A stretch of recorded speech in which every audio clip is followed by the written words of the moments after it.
I followed the sunlight as it slowly moved from the window to the door. I hiked up a hill and pondered nature's completeness and perfection. Back in my studio, I must, for one brief moment, have succeeded in losing all control. I guess that's when they came. The energizing greens, the dancing yellows, the introspective melancholic blue. All these colors merging in a landscape, now dancing here for you.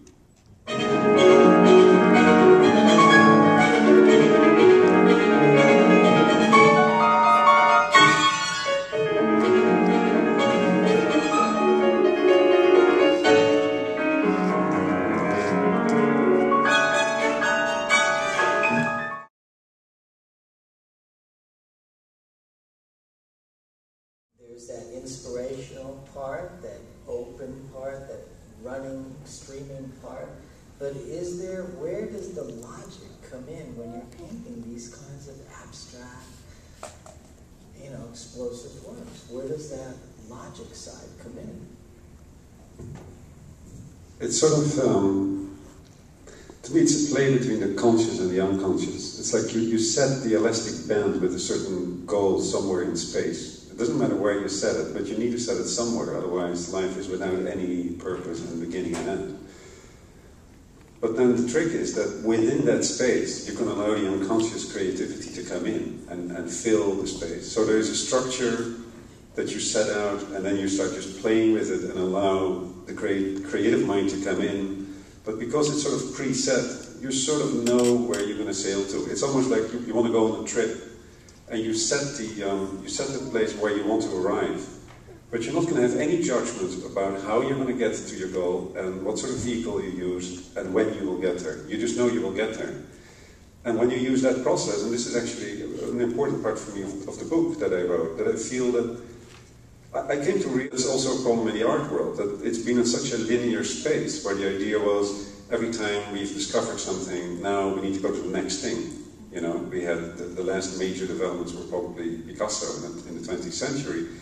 And after that, it's sort of all gone, sort of where are we going now? But I think now we're at this place where the challenge is to go inward and start rediscovering and make it much more about the process itself and the discoveries rather than these external linear sort of processes that we try to get to. So the book is dealing with that. It's not just about the art.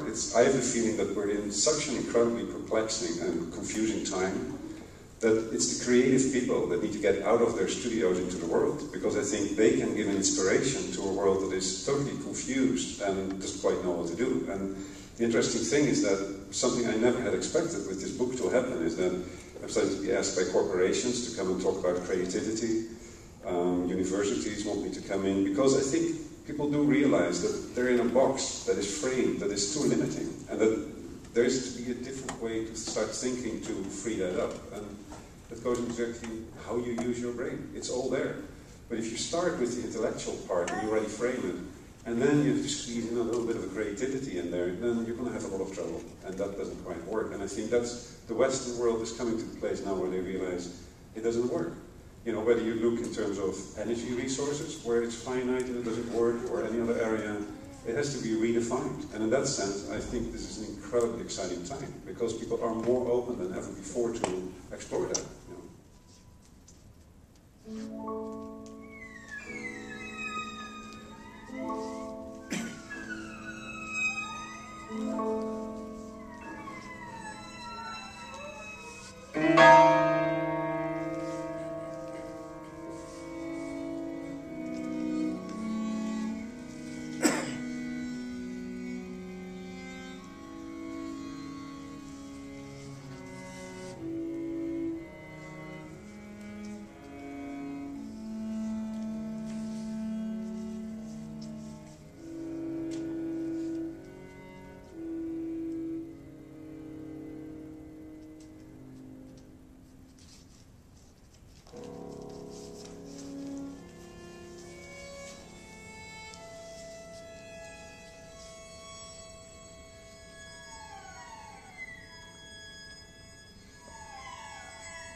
I think we're still in a conceptual space as human mankind. And that's why I started studying a lot of psychology, but also cellular biology, to start realizing, and that's why I love the piece that Hillary did, because for so long we felt like, oh, that's biology, it's not important. It's very important to understand who we are, and it's very optimistic to see how the brain has its plasticity, and it can actually change and rework. And for me, that is a great message, because I feel we are so conditioned in a cultural way, in the way, the sort of family we grow up in, that shaves off so much of our original selves already, that by the time you're ready to speak and to think and to go into the world, well, just because you have a name doesn't mean you're a person. You're probably just put back to a little square. But to know that if you go into that process and you start to go into the heart wire and you start to analyze that and you are able to get into that box, that there's actually an ability to rewire, just as you can rewire the brain after a stroke, you can rewire your conscious and unconscious mind to bring more creativity into yourself. That is the area where I feel that artists have an incredibly important role to play in society. They should come in and really inspire people. You know, I mean, for myself, I know that the people that, for instance, have my work, that keep telling me it really truly inspires them. It's not just a piece of decoration on the wall. It's a living entity that has a certain frequency because of its color and composition, and it has a much more active role than people realize. So a society that's going to embrace more art and creativity into itself and puts less into the defense systems is going to be a much healthier society.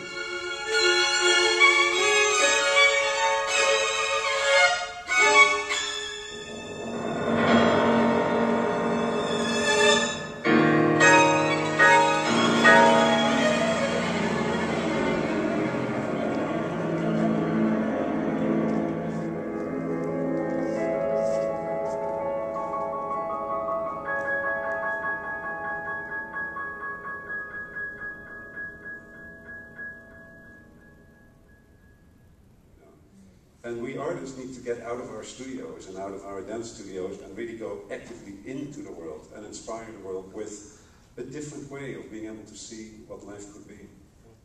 Maybe it's a very romantic idea, but I believe that every single human being has the black box somewhere that has the mission statement in it of what the true inspiration is to be in this life. I think there may be a lot of cement and concrete put on top of it. You may have to use some chisels to find your way back down there, but it's in there, in every one of us. So that, to me, is the mission. And once you're there, I think you stop asking the question about why am I here, because you really put all your attention to doing with what your mission statement told you, just like you observe kids in the sandbox. There's no sense of time there. They're just in that moment. And I think that is the key to that. Once you find your own journey and you map back, time disappears, because you're there where you need to be. You know?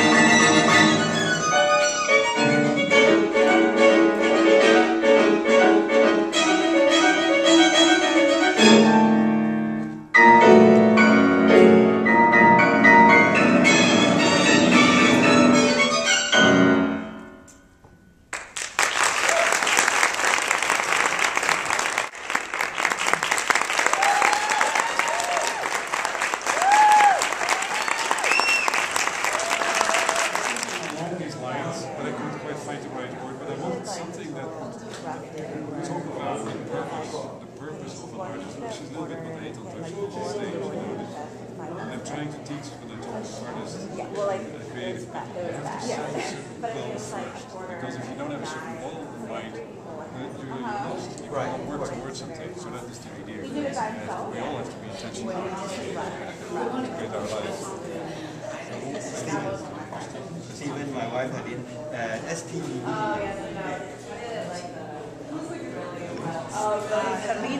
Helen with an A. Yeah, Helen. Put the A at the end. H-E-L-E-N-A. Yeah. Yeah. Thank you. Did you enjoy the dance? Absolutely. Yeah, and also I enjoyed the painting too. Thank you very much. Thank you.